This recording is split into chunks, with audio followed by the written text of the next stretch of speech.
You represent the best of America, real people, facing real problems, asking for real solutions. The 2017 Tax Cut and Jobs Act significantly transformed the American economy, fostering an environment that stimulated growth, improving financial well-being of millions of Americans.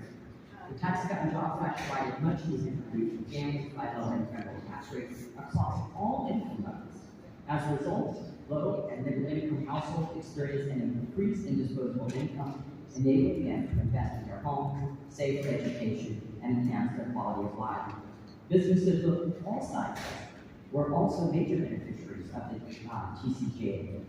With lower tax rates, companies had more resources to invest in research and development, infrastructure, and workforce training.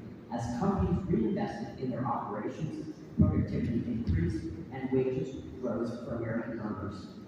And as the chair of the Conservative Climate Caucus, Ms. Reeves, your comments on the equipment that you can buy, if you're concerned about climate, as our colleagues on the other side of the aisle who are not here today, you would want farmers to be able to invest in the most up-to-date equipment that leads to precision agriculture and less inputs.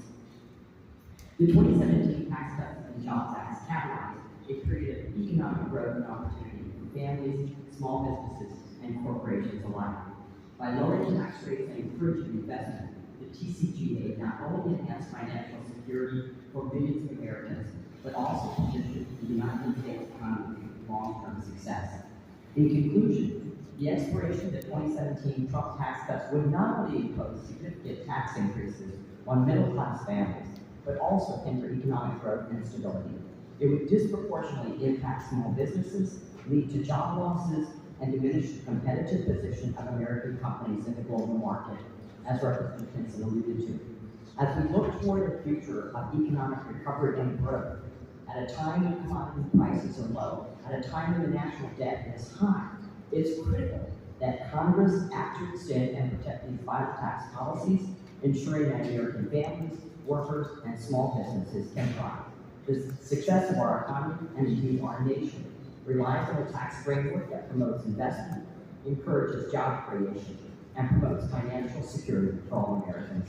Thank you. Mrs. Curry, thank you for being here with us today. I understand that you had your first child back around the same time that the child tax credit was doubled from $1,000 to $2,000 under the Trump tax cuts.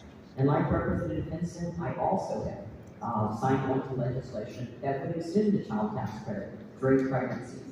As a mom of 3 here in Iowa, can you describe to us the impact the child care tax credit after 2017 had on you and your family? Yes, the impact the child tax credit had on me after the birth of my first son. In that first year, we had the smaller amount, and so we owed additional taxes when we filed, and so we definitely felt the pinch there. New parents and having additional taxes due. The following year was the first year in a long time we got a refund, and it was a welcome kind of breath of fresh air. We didn't have to stress so much. So yes, the expansion of the child tax credit had an immediate impact, noticeable impact on my family. Thank you. Unfortunately, that provision is set to expire at the end of 2025, which would cut the child care tax credit in half, impacting millions of working families across the country who depend on the child tax credit to help support their children. And I think you illustrated well what the impact would be, especially when you're commuting in rural Iowa to jobs. Ms. Vogel, you're from my district, the beautiful city of Pella. Thank you for being here with us today. What are some of the challenges that you face running a small family-owned business here in Iowa? And what tax provisions have helped relieve some of those challenges? I think our largest challenge is the low unemployment rates here in Iowa. To get qualified workers, we're constantly competing against large businesses. And we don't always have an opportunity to be able to pay the same wages outside the businesses they do. So we were able to take the 20% reduction and give large raises to our employees. We added more benefits to them. And we also were able to add to our starting wage. So it allows us to be more competitive. Coming from Iowa that has all corporations, premier manufacturing, neighboring Korea and Knoxville, Cornell, we compete against a lot of large businesses for a small area. I think the Trump tax cuts, as you said, created a 20% small business deduction that benefited Main Street businesses such as yourself across America and in small communities. However, the Biden-Harris administration has all but said that they would let this provision expire after 2025, increasing Main Street's effective rate to 43.4%. And I think, as you indicated, in order for small businesses to and entrepreneurs to exist in our country, which is the backbone of the American economy, we need to have those provisions in place. And can you talk to us a little bit more about the removal of the small business deduction, what it would mean for your family business? Right now, especially with the contemplating business situation where it's looking at it from all sides, whether it's increasing equipment, increasing labor costs, warehousing have gone up, almost doubled by building new warehouse at this point. So now we're going to also in the insurance costs for that because we replacement costs on it. So every place that we look at, we're getting increases, property taxes. And by having this increases too, we're going to have to work really hard at, how we're going to be able to make it through the next while. It's difficult when you're getting hit on all sides and your federal government isn't helping you to do it. Ms. Reason, can you explain how the option of using bonus depreciation to modernize equipment has affected the productivity and efficiency of your farm and your ability to plan for future growth and expansion?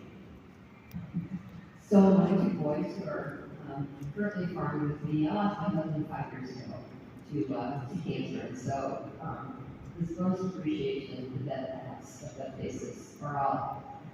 I lived it, and I'm telling you right now that by using that, you are decimating the next generation of farmers and communities.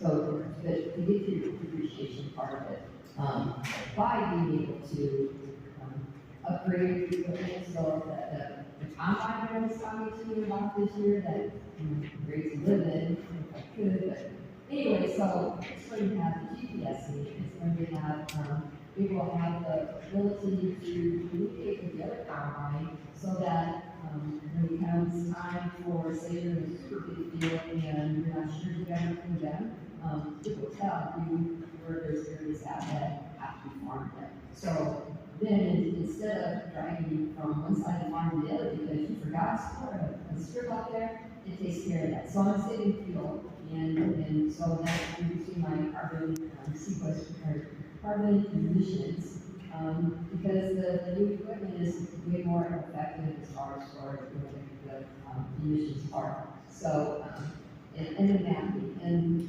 the list goes on. So like I say, to me it's like, am I going to use a bad phone out there in August, or am I going to use the best iPhone possible in order to do my job as quickly and efficiently as possible? And very, very, really overtime, as you say.